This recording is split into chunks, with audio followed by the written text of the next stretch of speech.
আসসালামু আলাইকুম। আজ বৃহস্পতিবার 19 চৈত্র 13 শাওয়াল 2রা এপ্রিল। বাংলাদেশ বেতার সিলেট সংবাদ পড়ছি শিমুল আক্তার। যুব ক্রীড়া প্রতিমন্ত্রী মোহাম্মদ আমিনুল হক বলেছেন, দেশের খেলাধুলাকে সুসংগঠিত টেকসই ভিত্তিতে প্রদান করাতে সরকার একটি সমন্বিত ক্রীড়া কাঠামো বাস্তবায়নের উদ্যোগ গ্রহণ করেছে। এর মাধ্যমে জাতীয় তৃণমূল পর্যায়ে খেলোয়াড়দের প্রশিক্ষণ, আর্থিক সহায়তা এবং সামাজিক নিরাপত্তা নিশ্চিত করা হবে। তিনি গতকাল সিলেট সার্কিট হাউসে সরকারের বিভিন্ন দপ্তরের কর্মকর্তা, ক্রীড়া সংগঠক ও রাজনৈতিক নেতৃবৃন্দের সাথে মত বিনিময় সভায় এসব কথা বলেন। প্রতিমন্ত্রী বলেন, আগামী 5 থেকে 10 বছরের মধ্যে ধাপে ধাপে প্রায় 500 সম্ভাবনাময় খেলোয়াড়কে উন্নয়ন কার্যক্রমের আওতায় আনার লক্ষ্য নির্ধারণ করা হয়েছে। জাতীয় পর্যায়ে খেলোয়াড়দের একটি পরিকল্পিত ব্যবস্থাপনার মধ্যে এনে তাদের দক্ষতা উন্নয়ন ও আন্তর্জাতিক মান গড়ে তোলার জন্য সরকার কাজ করছে। তিনি বলেন, খেলাধুলাকে শুধু বিনোদনের মধ্যে সীমাবদ্ধ না রেখে জাতি গঠনের গুরুত্বপূর্ণ মাধ্যম হিসেবে প্রতিষ্ঠা করতে বর্তমান সরকার অঙ্গীকারবদ্ধ। তিনি বলেন, যুব সমাজকে খেলাধুলার প্রতি আগ্রহী করে মাদক সামাজিক অবক্ষয় থেকে দূরে রাখা সম্ভব। সভায় সিলেট সিটি কর্পোরেশনের প্রশাসক আব্দুল করিম চৌধুরী, বিভাগীয় কমিশনার খান মোহাম্মদ রেজাউল নবী, বিভিন্ন জেলা প্রশাসক সহ বিভিন্ন দপ্তরের কর্মকর্তাগণ উপস্থিত ছিলেন। এছাড়া প্রতিমন্ত্রী গতকাল সিলেট জেলা স্টেডিয়াম পরিদর্শন করেন। এ সময় তিনি বলেন, আগামী শিক্ষাবর্ষে 4র্থ শ্রেণী থেকে ক্রীড়া বাধ্যতামূলক করা হবে এবং ক্রীড়া বৃত্তি প্রদানের ব্যবস্থা করা হবে। তিনি বলেন, আগামী 30 এপ্রিল সিলেট জেলা স্টেডিয়াম সহ দেশের সব জেলায় একযোগে উন্নত ক্রীড়া কর্মসূচি শুরু হবে। প্রথম ধাপে ফুটবল, ক্রিকেট সহ 7টি বিষয়ে কর্মসূচি চালু হবে।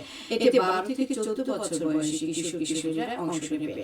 প্রতিমন্ত্রী গতকাল সিলেট আন্তর্জাতিক ক্রিকেট স্টেডিয়ামও পরিদর্শন করেন। তিনি সংশ্লিষ্ট কর্মকর্তাদের স্টেডিয়াম সংস্কারের নির্দেশনা দেন।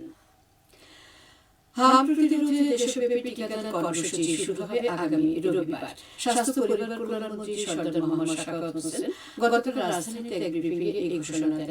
কর্মসূচির আওতায় 6 মাস থেকে 10 বছর বয়সী শিশুদের হাম টিকা দেওয়া হবে। সারা দেশে টিকা কার্যক্রম ভালোভাবে সম্পন্ন করতে স্বাস্থ্যকর্মীদের সব ছুটি বাতিল করা হয়েছে। অটিজম এবং মানবতার প্রতিটি জীবনের মূল্য আছে। এই প্রতিপাদ্যকে সামনে রেখে সারা দেশের মধ্যে সিলেটে পালিত হবে বিশ্ব অটিজম সচেতনতা দিবস।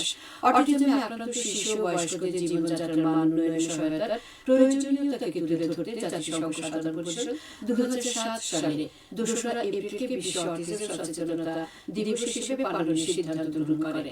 এরপর থেকে প্রতি বছর দিবসটি পালন করা হচ্ছে। এই উপলক্ষে বিভিন্ন কর্মসূচি গ্রহণ করা হয়েছে। কর্মসূচির মধ্যে রয়েছে র্যালি, আলোচনা সভা, পুরস্কার প্রদান ও সচেতনতামূলক বিশেষ প্রচারণা। সরকারের অঙ্গীকার বাস্তবায়নের অংশ হিসেবে বৃক্ষরোপণ কর্মসূচির উদ্বোধন করা হয়েছে গতকাল হবিগঞ্জে। শহরের রাজনগরের এতিমখানায় আয়োজিত কর্মসূচিতে প্রধান অতিথি ছিলেন জেলা মুক্তিযোদ্ধা সংসদের আহ্বায়ক গোলাম মোস্তফা রফি। এই সময় সড়ক জনপথ বিভাগের নির্বাহী প্রকৌশলী সহ সংশ্লিষ্ট বিভাগের অন্যান্য কর্মকর্তাগণ উপস্থিত ছিলেন। জেলায় 1300টি গাছ রোপণের পরিকল্পনা রয়েছে।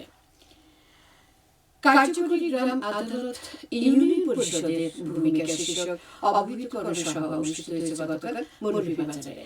সদর উপজেলা পরিষদ অনুষ্ঠিত সভায় প্রধান অতিথি ছিলেন স্থানীয় সরকার অধিদপ্তরের উপপরিচালক মোহাম্মদ রুবেল মাহমুদ। এ সময় বক্তারা বলেন, গ্রাম আদালতের বিচার প্রক্রিয়ার সীমা সম্পর্কে গ্রামাঞ্চলের প্রান্তিক তৃণমূল পর্যায়ের জনগোষ্ঠীকে সম্পৃক্ত করতে সকলকে ঐক্যবদ্ধভাবে কাজ করতে হবে। সভায় উপজেলার 12টি ইউনিয়নের চেয়ারম্যান, সদস্য, সংরক্ষিত মহিলা সদস্য ও সচিব সহ বিভিন্ন শ্রেণী পেশার লোকজন উপস্থিত ছিলেন। উপজেলা প্রশাসন এর আয়োজন করে। এবারে শুনুন কৃষি সংবাদ। গ্রীষ্মকালীন শীতকালীন সবজি চাষে নতুন সম্ভাবনার দুয়ার খুলেছে সিলেটের গোলাপগঞ্জে। আধুনিক প্রযুক্তির ব্যবহারে পলিশেড হাউসে টমেটো চাষে সাফল্য পাচ্ছেন উপজেলার কৃষকরা। প্রচলিত চাষাবাদের গণ্ডি পেরিয়ে কৃষকরা এখন পলিশেড পদ্ধতি গ্রহণ করেছেন। এই পদ্ধতিতে নিয়ন্ত্রিত পরিবেশে মাচার মাধ্যমে টমেটো গাছ বড় করা হয়, যা গাছকে প্রাকৃতিক প্রতিকূলতা থেকে সুরক্ষিত রাখে। ফলে রোগবালাই কমে এবং উৎপাদন বৃদ্ধি পায়। কৃষি বিভাগের সহায়তায় উপজেলার বিভিন্ন স্থানে পলিশেড নির্মাণ করে প্রায় 1500 বা তারও বেশি জমিতে বাড়ি 8 মাঠের জাতের টমেটো চাষ করা হয়েছে। পরিবেশের পদ্ধতিতে টমেটো চাষে কৃষকদের আগ্রহ বাড়ছে এবং কৃষি বিভাগ থেকে প্রয়োজনীয় পরামর্শ ও সহযোগিতা প্রদান অব্যাহত রয়েছে। সবশেষে আবহাওয়া। আজ বেলা ১টা পর্যন্ত পূর্বাভাসে বলা হয়েছে সিলেটের পার্শ্ববর্তী এলাকার জন্য কোনো সতর্কবাণী নেই এবং কোনো সংকেত দেখাতে হবে না। আজ সিলেটে সূর্যোদয় হয়েছে ৫টা ৪৩ এবং সূর্য অস্ত যাবে সন্ধ্যে ৬টা ৯ সংবাদ শেষ হলো। পরবর্তী স্থানীয় সংবাদ প্রচারিত হবে দুপুর ১টা বেজে ৫ মিনিটে।